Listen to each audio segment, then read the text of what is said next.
of Hayat Tahrir al-Sham, known as HTS in the Western media nowadays, as the dominant organization in Syrian politics at the moment. Then Professor Alex Braithwaite, who is the director of the School of Government and Public Policy, will discuss some of the prospects of people returning home to Syria. In his past research, Dr. Braithwaite has focused on Syrian refugees in Lebanon, and he will be sharing some of his current research on the potential return of these refugees to Syria.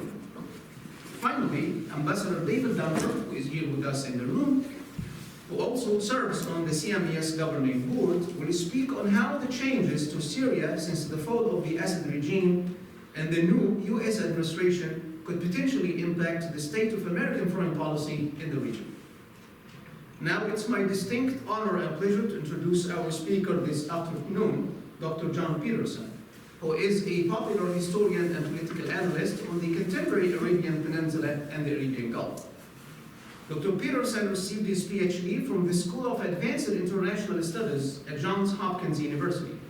Since then, he has worked at the Library of Congress and taught at Bowdoin College, the College of William and Mary, and the University of Pennsylvania and Portland State.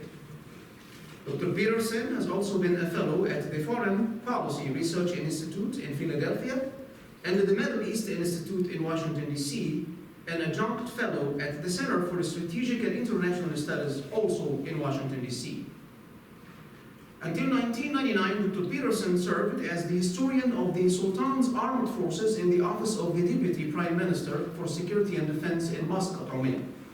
And he spent from 2000 to 2001 at the International Institute for Strategic Studies in London. Dr. Peterson is affiliated with the Center for Middle Eastern Studies at the University of Arizona and has also been a fellow at the University of Durham in the UK and a visiting Kuwait professor at the Paris School of International Affairs in France. Dr. Peterson also serves on the editorial boards of the Middle East Journal and the Journal of Arabian Studies, and formerly on the boards of the Journal of Oman Studies and the Journal of the United Arab Emirates National Archives. Dr. Peterson has published extensively on the contemporary Arabian Peninsula and the Gulf, and his academic production includes more than 10 original scholarly books. Some of these include Saudi Arabia under bin Saud, Financial and Economic Foundations of the State, Oman's Insurgencies, the Sultan's Struggle for Supremacy, Defense and Regional Security in the Arabian Peninsula and the Gulf States from 1973 to 2004, Saudi Arabia and the Illusion of Security by Oxford University Press, the Arab Gulf States Steps Towards Political Participation, Defending Arabia, that was published in London, Security in the Arabian Peninsula and Gulf States from 1973 to 1984, The Politics of Middle Eastern Oil, Yemen, The Search for a Modern State, Conflict in Yemen and the Superpower Involvement, Oman in the 20th Century, Political Foundations of an Emerging State, Historical and Cultural Dictionary of Oman and the Emirates. This is in addition to two sizable edited volumes, The Emergence of the Gulf States and Cross Currents in the Gulf. He has also published numerous illustrated guides and historical dictionaries. Two outstanding ones include Historical Muscat, an illustrated guide and gazette, Historical Dictionary of Saudi Arabia. In addition to these, Dr. Peterson has also published close to 100 pieces on his CV that vary between articles, magazine, and encyclopedia entries and blogs on a wide variety of topics on the contemporary history and the political landscape of the Arabian Peninsula and the Gulf, and also on the relations with Iran. In the Encyclopedia of Islam, published by Brill, and Oxford Analytica, published by Oxford, he has contributions on the history of Oman, Yemen, Bahrain, and Saudi Arabia. As a historian, Dr. Peterson depended on primary sources in many languages, including Arabic. 14 years ago, and specifically in the summer of 2011, Dr. Peterson contacted me to see if I can help with the translation of 3 primary texts about the history of Mecca, Saudi economy, and the main primary personalities that made modern Saudi Arabia. Upon his request, I translated these pieces in full. It was clear that Dr. Peterson is an exceptional historian who gathers historical data from various sources, including archives, books, and artifacts, to trace the historical developments of the Arabian Gulf. In his talk today, Dr. Peterson will discuss some components of his recent book, published with Brill, that carries the same title of his talk, Oman's Transformation After 1970. The book appeared in the Social, Economic, and Political Studies of the Middle East and Asia in volume number 133. The book, I think as we will see this afternoon, details the early construction of the state in the 1970s and 80s, emphasizing the interplay between personalities and the process of institutionalization. Please join me in welcoming Dr. Peterson.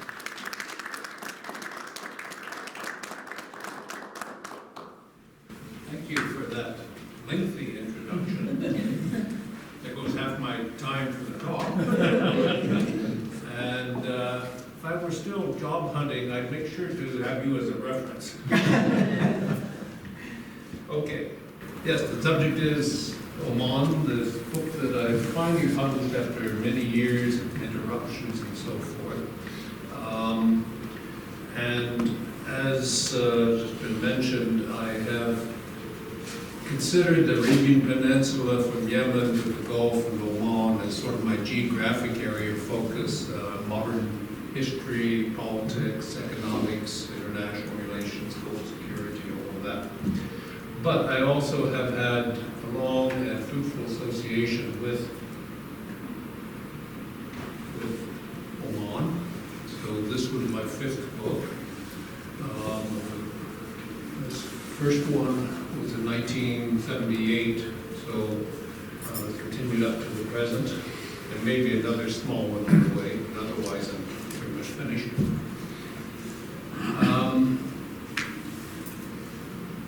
I did this book, originally I conceived as a kind of complement to my earlier book, Oman in the 20th Century, which covered the area based at the time, basically up to 1970 and just beyond. Because for many years there really wasn't much worthwhile on Oman after 1970. There were several good surveys, but there were only surveys. And eventually there were a few good works. So I decided to concentrate mainly on that period of the 1970s and the first half of the 1980s when what I call the Qaboosid system was put into place. And this was a system of governance, it was a system of politics, a system of the economic structure of the country that was put together by and for the needs and interests of one individual, the Sultan. And I sort of adapted Eisenstadt's post-traditional and post-traditionalism structure to say that Oman has moved from a neo-traditional leader to a post-traditional leader, and I'll have a little more to say about that. My other point here is that I conceived of this period of 1970s, early 80s as kind of a house of cards.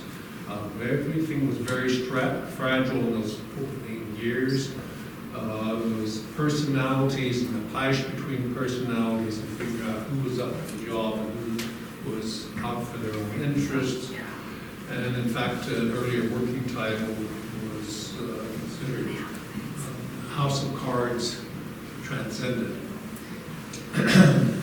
This is no longer the case. It hasn't been the case for a long time. It was certainly very pertinent in those earlier years. And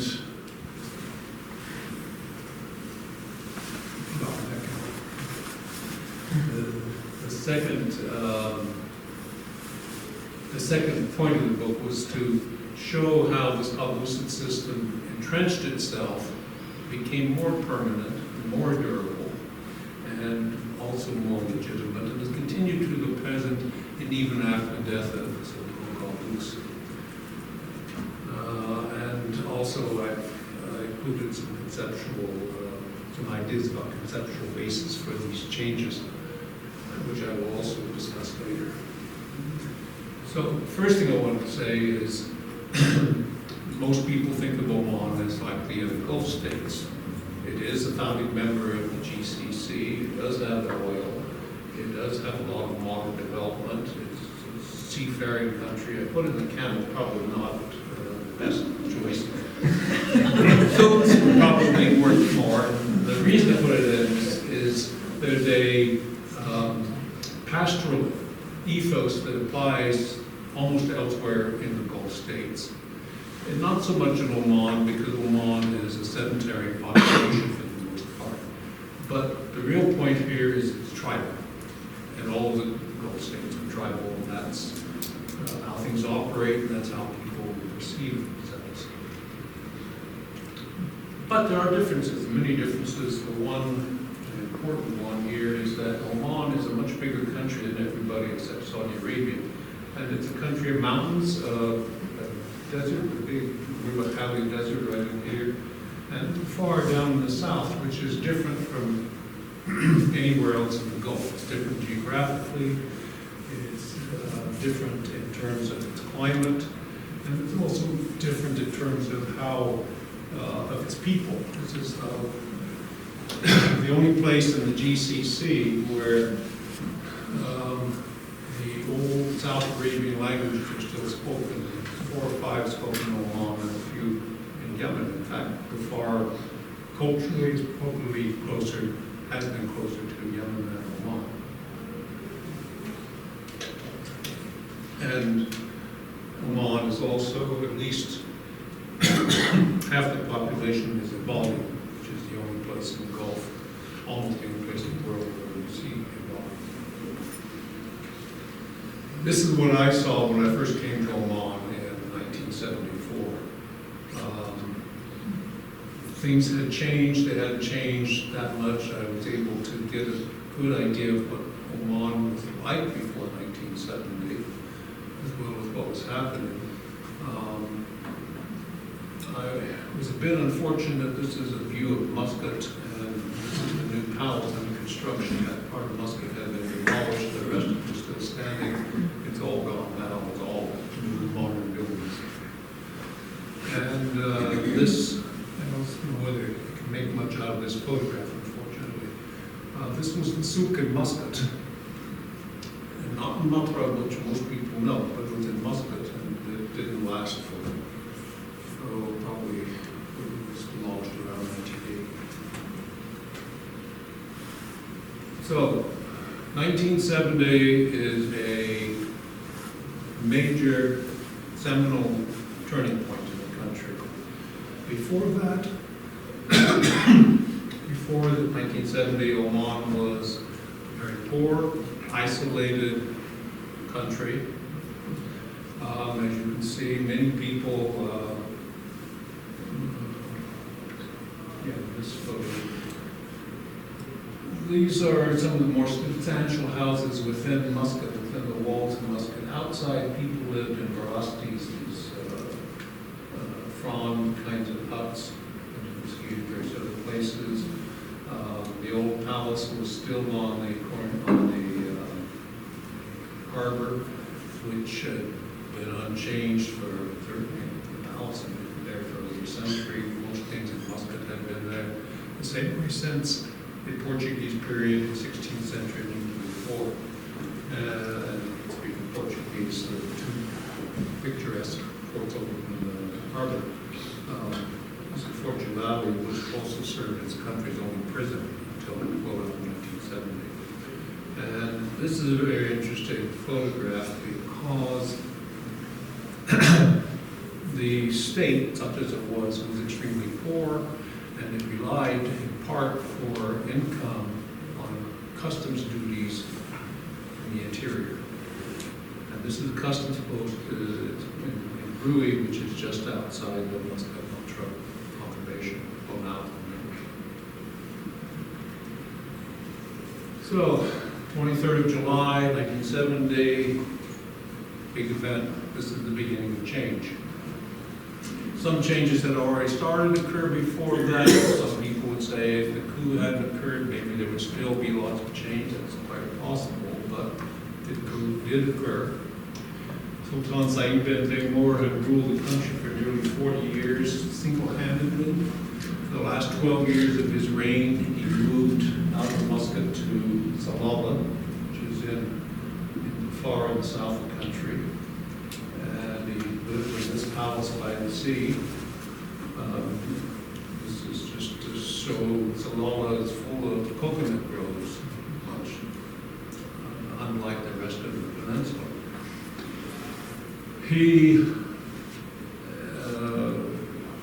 Many people would say that he was very reactionary, didn't want any change. I would call him a neo-traditionalist rather than a traditional ruler, because he instituted certain reforms with the idea of keeping the system the way it was. Didn't want change to the system, didn't want change to his rule. He didn't have any money, so he wasn't going to spend money on education, for example, because as he told someone, if I educate these people, they'll have expectations and there's no jobs for them. It started to change in his last couple of years when oil first came in, but it was too late for him by then. And the other factor, which I'll mention in a moment, was he ruled so far in the south like his own personal estate, and rebellion had broken out, was losing the war. And this concerned people inside the country and outside the country. So his son, Qaboos, whom he had sent off to schooling, private tutoring in England as a teenager, and then passed out of Sandhurst a few years later. Brought back, spent 6 years sitting in the house outside the palace. Rarely saw his father. Eventually decided that things had to change, and that he was the one who was going to have to change things. And he thought he gathered the support of a few close friends and a few members, British members of his own country's military, and organized a coup. And this coup, some people would say the coup was orchestrated by Britain. I don't really believe it. It was due to his own agency that things were set in motion. Britain certainly facilitated and guaranteed it and made sure that the old Sultan was taken away, was wounded in a firefight in the palace, was taken to the UK and lived for 2 years in the Dorchester Hotel. And, not so fast. Okay. And in fact, he was buried in the UK. His son never spoke to him again, and he certainly didn't want to speak to his son.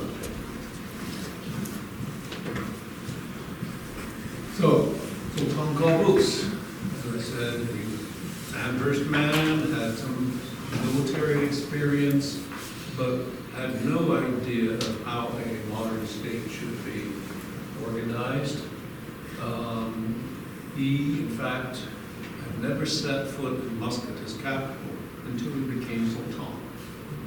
And this is the ceremony greeting him when he first arrived, and there was everyone gathered in a hangar at the lone airport in the country, and he was given the bay'ah, the oath of allegiance there.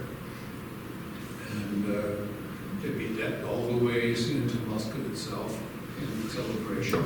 And I think it was generally people did want change and appreciated him, and he was genuinely welcomed.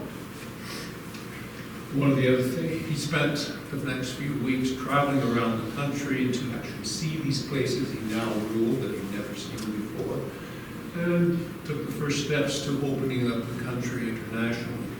His father depended upon Britain to handle all his foreign relations. They had a small consulate of India in Muscat, and those were the only diplomats in Oman before 1970.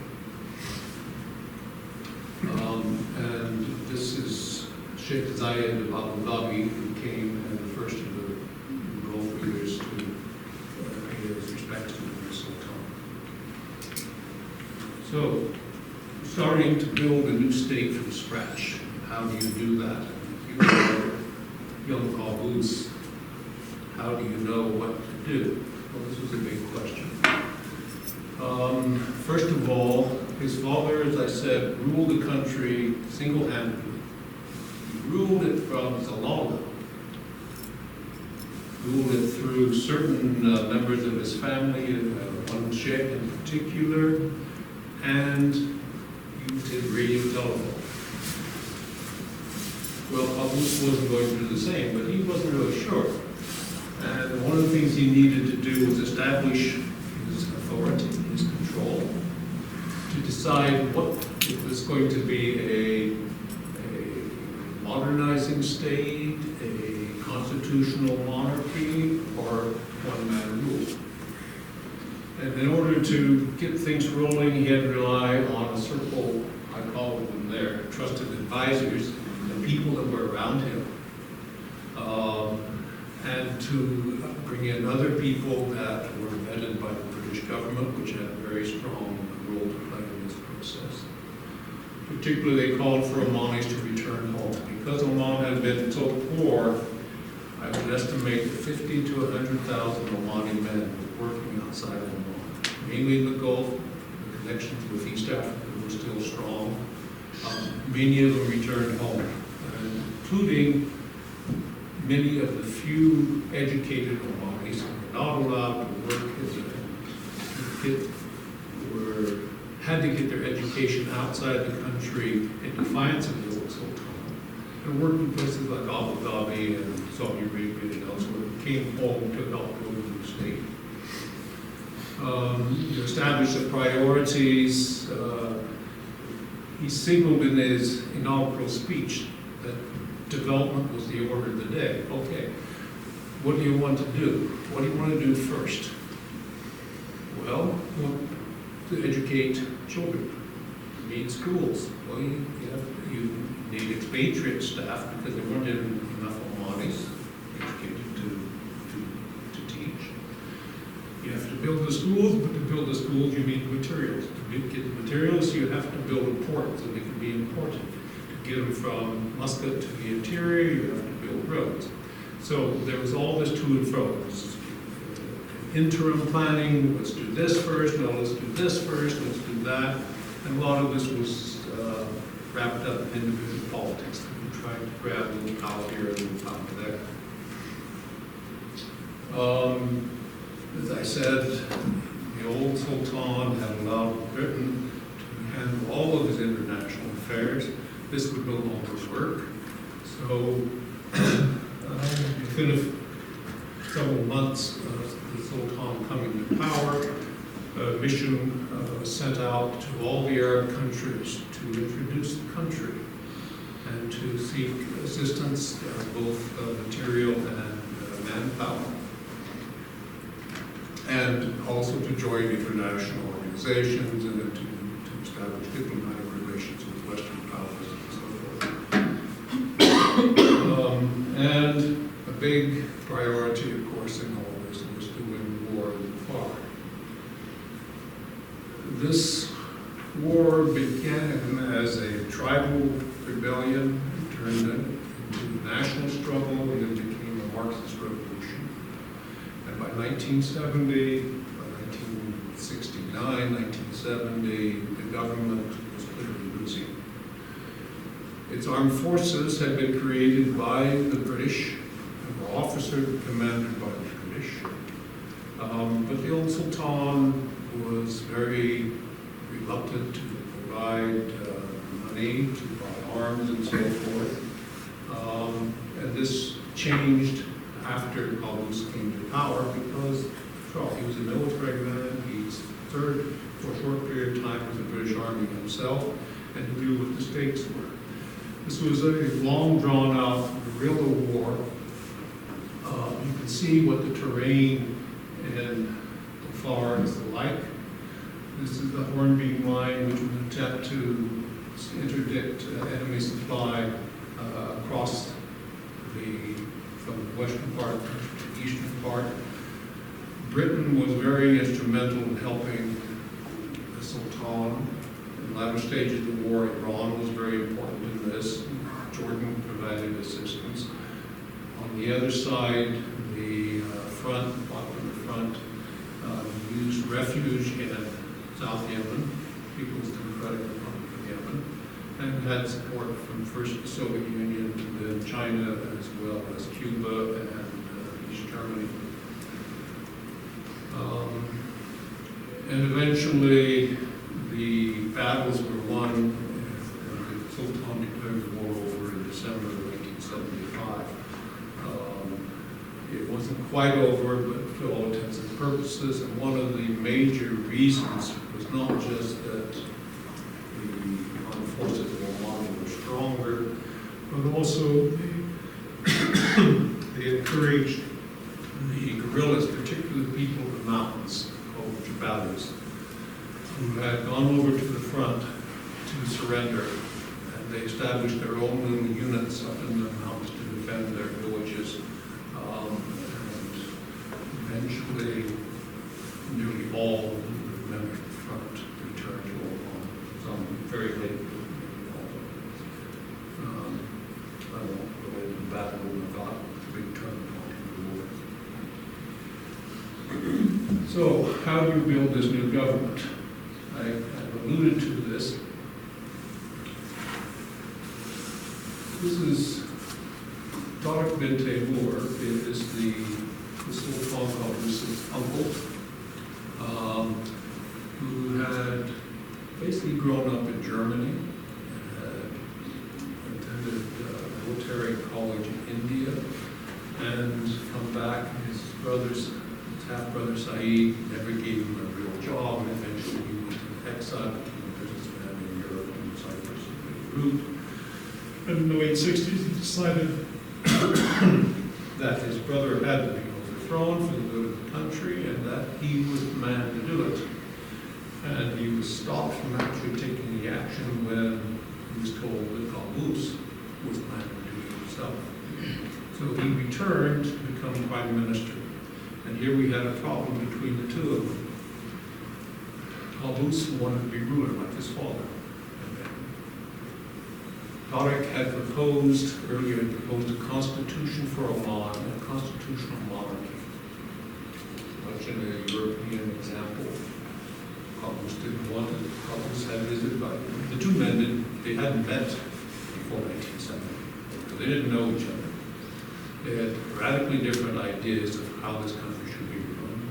And they had their own advisors who poisoned each individual against the other one. And after a year and a half, Tariq resigned as prime minister. And he became ill after that. The services, unfortunately, never rendered anymore in the government. So we're talking about a tight little circle that was running things. Tin Landon, who will remain anonymous in terms of the way he looks, was one of the people who was instrumental in the coup. He'd been to Sandhurst with Qaboos, although they didn't know each other. He'd come back as a British Army officer and then a contract officer in Dhofar and gotten to know Qaboos. And he was one of the prime key figures in the coup itself. After the coup, he remained with the Sultan as perhaps his closest confidant. He had the title of query to the Sultan, which didn't really describe what he did, but he became almost as Omani as the Omanis. And later, when he was doing negotiations with the British government and the American government, he was known as the hardliner for Omani interests. There were, of course, some Omanis who were involved in this, amongst all of the British and other people. I mentioned here Omar and Qais al-Wawi. They are new Omanis who've only been in the country for 3 or 4 generations. Educated educated in Pakistan, and Dr. Omar had a medical degree from Harvard. But their origins are in Saudi Arabia. He was working in Saudi Arabia before 1970. They already had business interests, and over the years they became very wealthy. Qais became foreign minister in 1974. Omar never had a real position. He had a title, an honorific title. But he was considered to be the Omani Sultan's liaison with the United States government. And it also became Oman's most successful, wealthiest, and maybe even despised businessman. I put Yusuf bin Alawi in this picture, even though he comes on a little bit later. Yusuf is from Dhofar. There were a few Dhofaris in the government. I should have mentioned before, I think, that this distinction between Oman, that is the northern part of the country, and Dhofar, is not only geographic, it's also a historic distinction. That until really in this century, Dhofar was hardly part of Oman. And because of that, Omanis and Dhofaris just didn't get along. They didn't like each other. Yusuf bin Alawi was a member of that nationalist front against the Sultanate in the early middle of the 1960s when the Marxists took over and he left. Some of the other big nationalist leaders eventually came over to the Sultan's side. He succeeded Qais as the Minister of Foreign Affairs, a position he held until the new Sultan in 2020.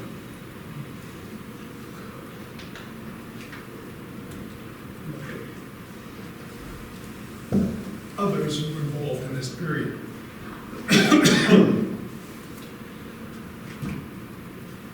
House of Cards scandals. Well, these people came into Oman in 1970, 71, 72 because they were fixers.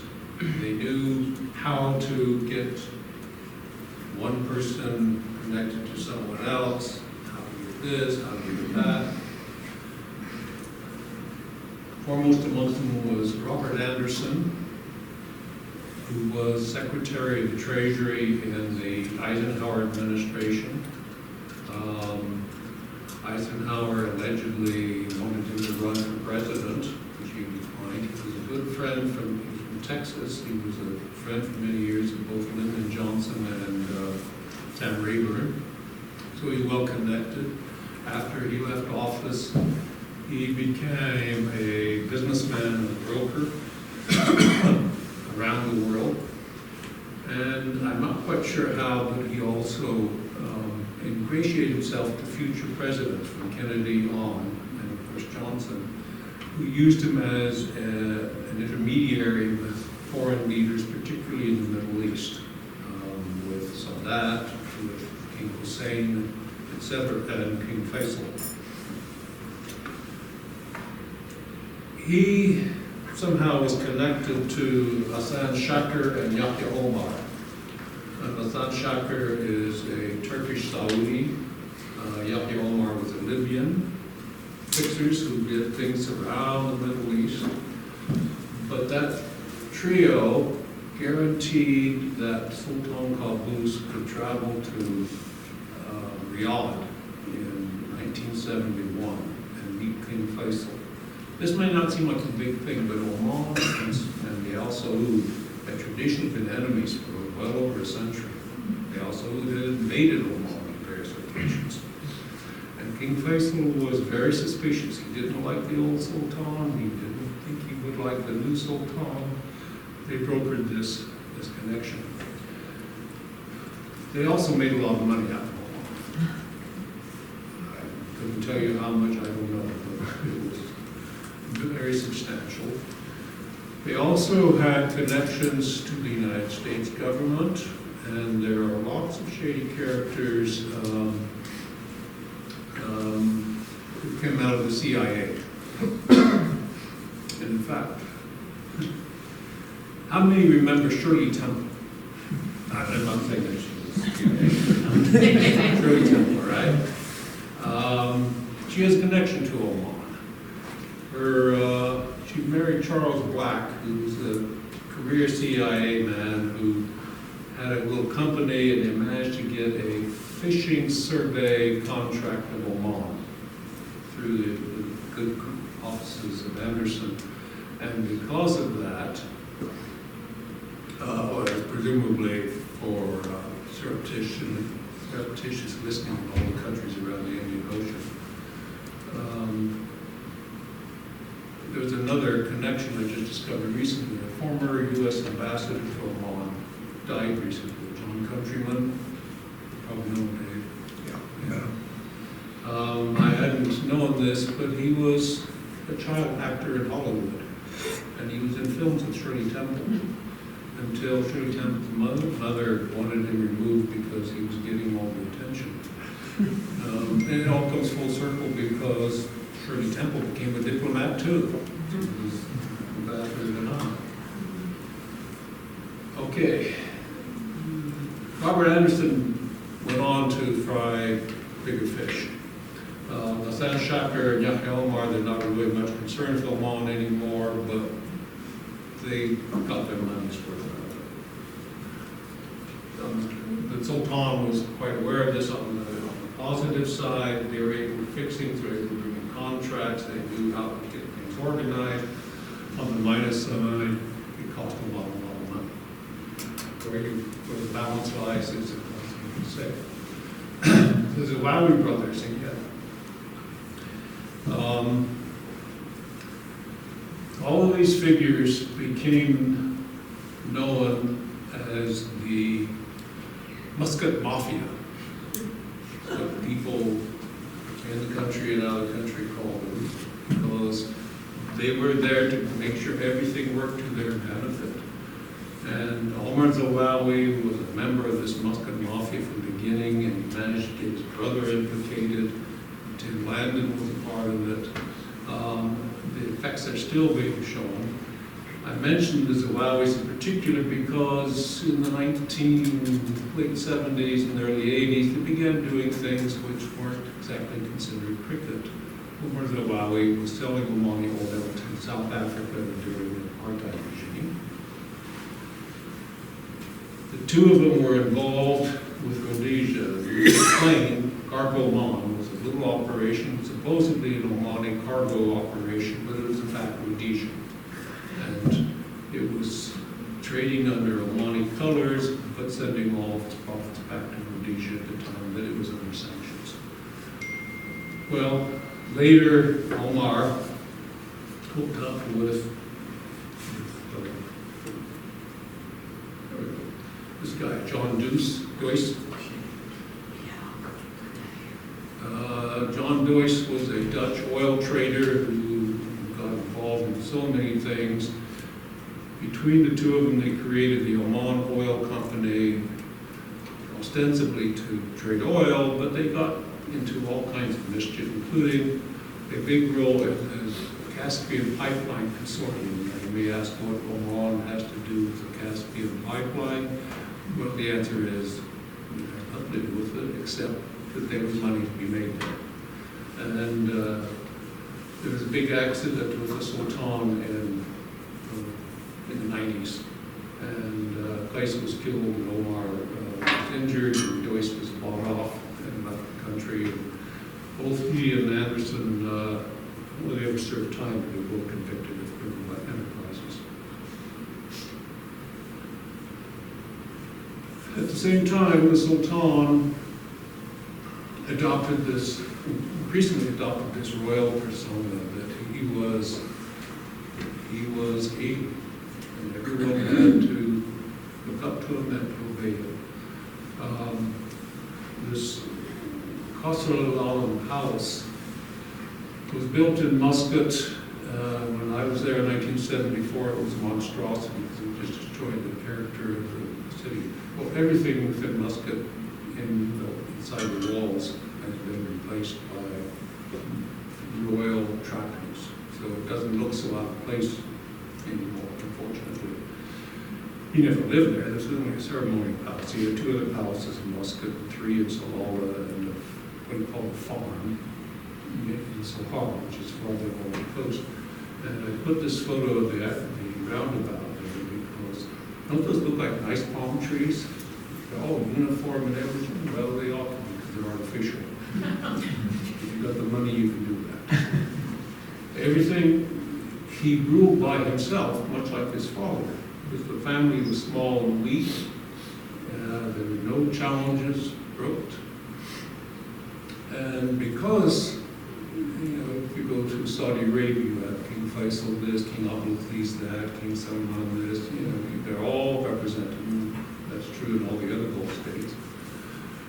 Not in Oman.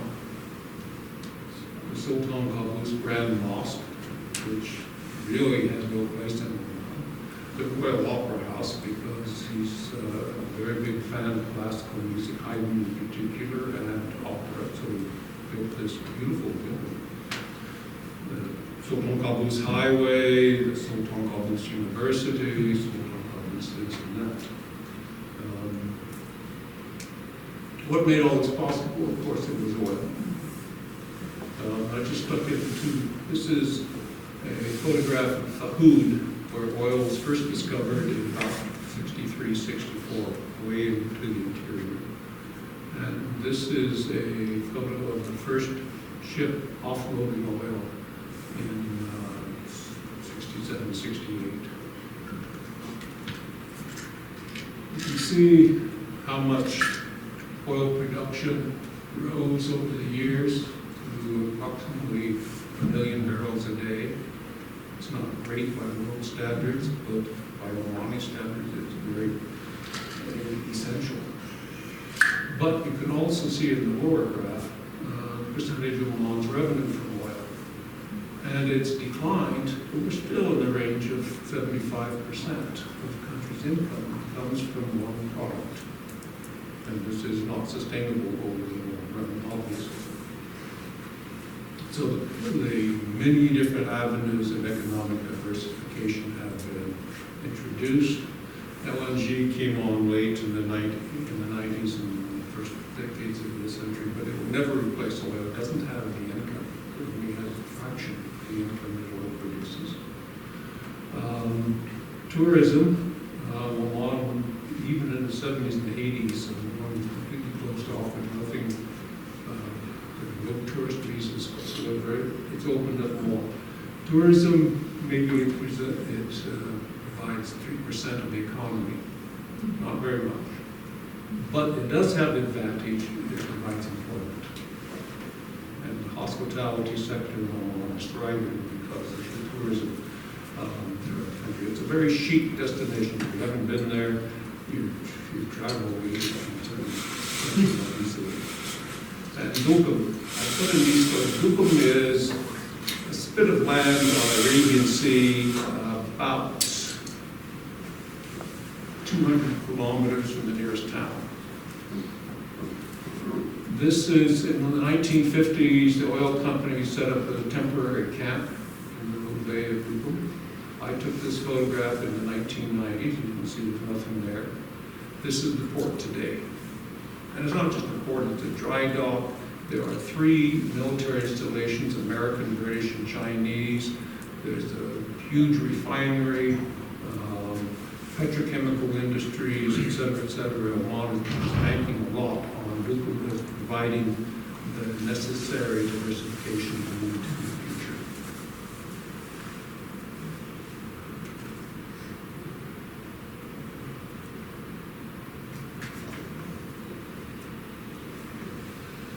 Okay, I think it's undeniable that there have been many different accomplishments over this half century. I think Oman has done an admirable job with it.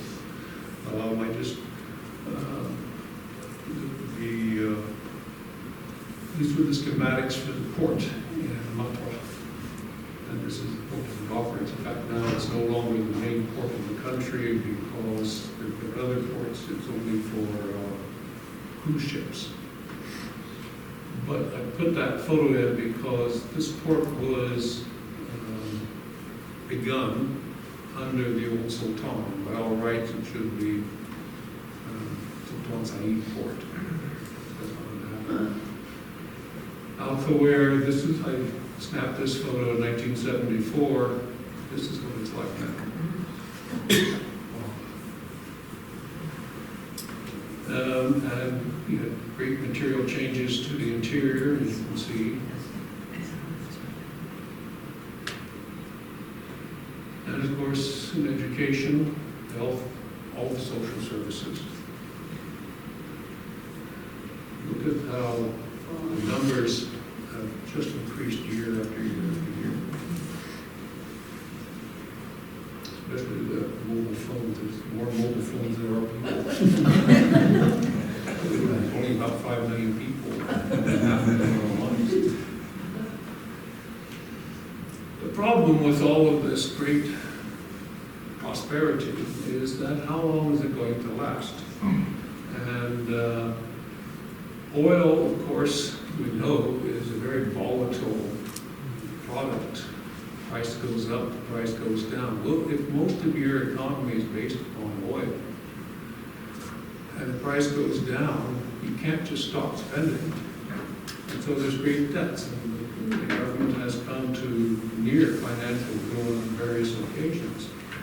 And oil is not going to last forever. This is, you can see Oman's share of world production of oil is 0.3%. And it's the same thing for natural gas. But this is reserves to production ratio. The only country on here that's less than the United States. The same for gas. That means that Oman is producing its reserves at a higher rate than anyone else. And even in the 1980s, people were saying, well, there's probably only 20 years left of oil. And in the 1990s, they said there's probably only 20 years left of oil. They keep saying that. Well, one of these days, it's going to be true. That the oil that is produced, the main company, Petroleum Development Oman, which is part owned and managed by Shell, has introduced tertiary techniques to get more oil out of old fields. And they've been the leaders in this kind of technique in the oil industry.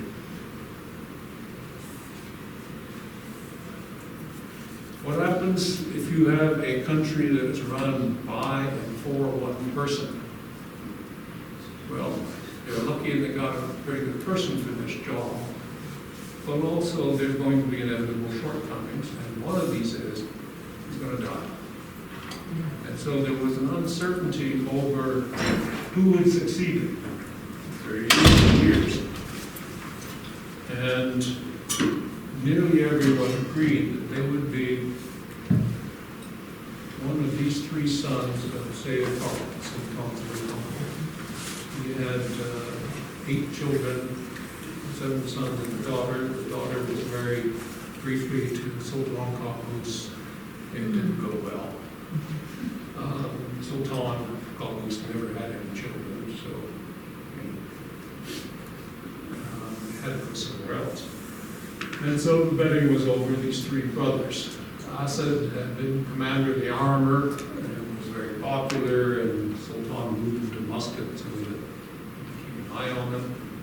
Haitham had deputy of the Ministry of Foreign Affairs for a long time, but was moved to the Ministry of Heritage and Culture. And Shahab had been commander of the Navy, and he'd been given an odd military job, maybe for the same reasons. So Sultan Qaboos refused to name an heir, and he set up this system where he said that the family would have 3 days in which to decide. And if they couldn't decide, then the Defense Council, which was all the heads of security services plus a few at a time, would open an envelope that the Sultan had left and read out the name of his choice as successor. What could go wrong? Well, in fact, nothing went wrong. The three brothers, I was worried that they would dispute amongst themselves and screw things up. I don't know how much of agreement they had, except that they obviously agreed that the family would open the envelope. And it happened within minutes. And who was the lucky winner? Haitham. A bit of a surprise. Asad was the eldest, and generally the eldest gets the rewards. But Haitham was Sultan Qaboos of choice. He inherited the Qaboosid system, and he kept it intact. And this was my point. The Qaboosid system is here to stay, well into the future. He'll make tweaks here and there. He'll change people around to suit him rather than his dead cousin. He did make changes to the basic law, the Constitution. And one of these changes was succession. He wasn't going to deal with any envelopes. He said that succession henceforth would be primogeniture. The eldest son of the Sultan shall succeed. His eldest son is the Yazid. He's not officially the heir apparent, but unless something happens to him, he will succeed. Instead of the other brother, Bilal. So, just a few assessments. I tried to look at these things through the prisms. Authoritarian, yes, it's an authoritarian state, but what do we mean by authoritarian?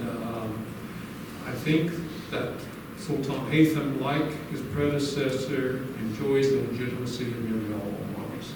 That really isn't in question. I would refer to him as a benevolent authoritarian because they tend to do the things in public interest. It's a patrimonial state. The Sultan rules. No one can question him. The people who benefit, Oman has its own oligarchs, and there's a lot of discontent in Oman that these oligarchs are getting richer while the people aren't. And this is a problem that's been appearing since the Arab Spring demonstrations, how many years ago that was. And it's likely to get worse in the future if not checked. Institutionalization.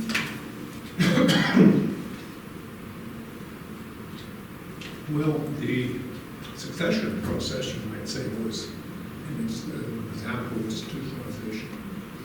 The government, particularly at the lower levels, I think has been quite well institutionalized. The Royal Oman Police, which basically fulfills all the functions of ministries of interior in other Arab countries, has always been impeccably regarded, unlike in other Arab countries. One thing that we can say is a problem, or will be a problem, is that civil society is very stunted, and that's probably deliberately so. Participation in democratization, the old Sultan Qaboos had established a state consultative council back in the 1980s. It's a bit misleading in English because if you look at the Arabic closely, it is a consultative council for the state, not for the people, but for the state.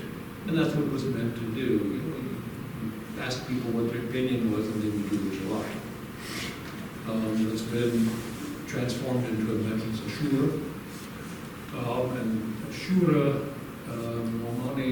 some Omanis are grabbing hold of this concept of Shura, consultation, to say that this is the way Muhammad, this is the way things should be. And you want to talk about direct elections and choosing your own leader? No, that's not our way. We want to be part of the process, but we're not the ones who are going to choose the leader.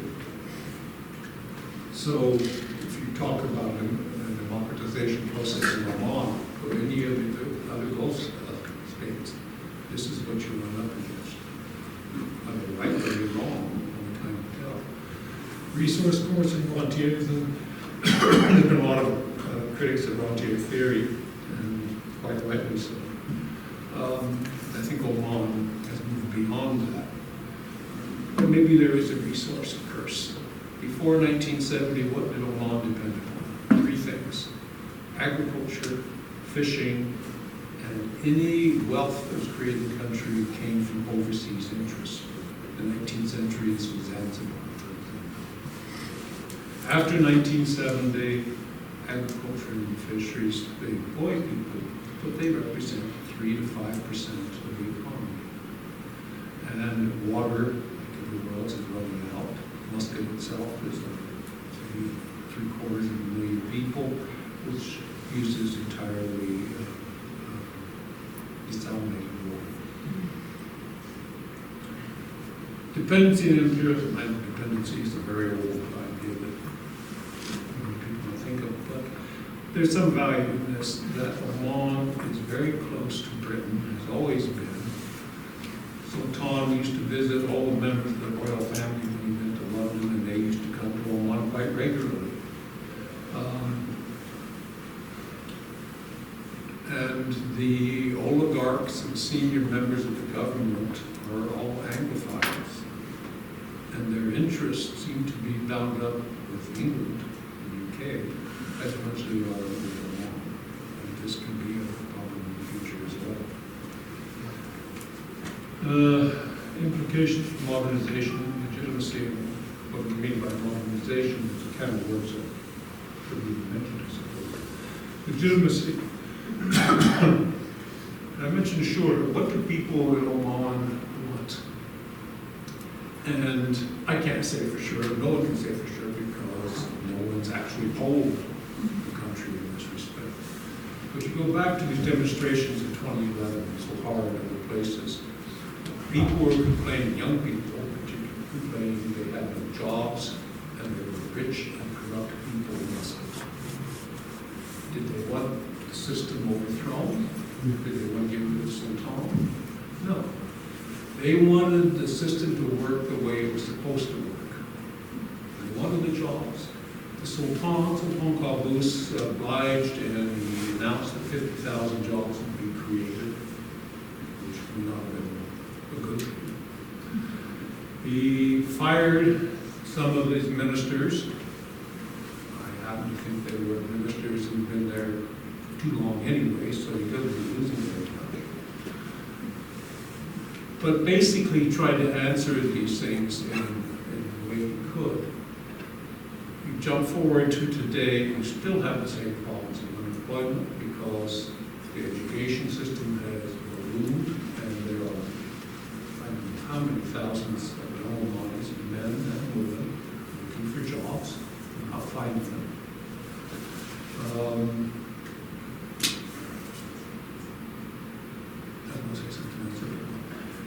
My point is that I think that nearly all Omanis believe that this system of government is legitimate. Not perfect, but legitimate. And even those who have complained, and the government, like other governments in the Gulf, has acted very strongly against those who complain, including prison sentences. But they are not against the system. So, that's it. Thank you for your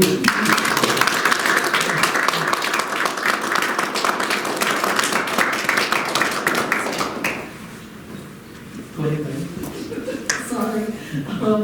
Question. I have always heard that the Sultan Qaboos was kind of the backroom negotiator in different conflicts and areas around the Middle East, that Oman often played this role of bringing people together. And I'm wondering, you didn't touch on that. I wonder if that's accurate, and if that's still true. You don't hear much about it. It seems like Qatar has kind of become the more, back. Qatar loves the publicity. That's what? Covered up the publicity. Yes, I didn't speak much about it because the year was not. That's very true. When I look back on this period of the last 50 years or so, in that early period, the first decade and a half, Oman was very much opposed and isolated, and saw much of the world as being enemies. I mean, it didn't allow people into the country. It very nearly came to war with South Yemen on multiple occasions. And Iraq was still causing trouble. By the later 1980s into the 1990s, this had changed. Oman reached out. And Sultan Qaboos, and I give a lot of credit to Yusuf bin Ali, the foreign minister, it was a more embracing kind of ethos. Iraq, well, you have problems with Iraq, what do? You mend relations. Who was supporting South Yemen? China. You established relations with China. It was, I think, the second country in the Gulf to establish relations with the Soviet Union. Caught everyone's surprise, including this country. And out of that, it fell into this role of intermediary between the United States and Iran, between Saudi Arabia and Iran, and so forth. And that continued up to Sultan Qaboos' death. And I think it's still a principle, the one that Sultan Haitham honors. Just the last few days,